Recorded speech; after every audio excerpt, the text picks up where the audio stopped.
Hello friends, welcome to my YouTube channel. So today in this video I am going to show you how to set the set screen time passcode in this device. For this, simply go to settings. So here you can see the option screen time. Tap on this one.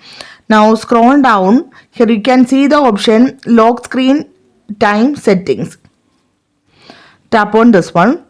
So here we need to set a screen time passcode. So here I am going to enter the passcode. Again confirm the passcode.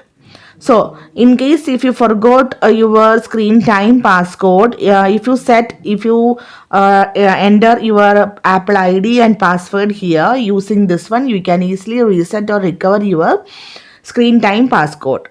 Okay, so here I am going to enter my ID. Yeah, now the screen time passcode is successfully enabled. If you again tap on this one, you can see two options: change screen time passcode and turn off screen time passcode.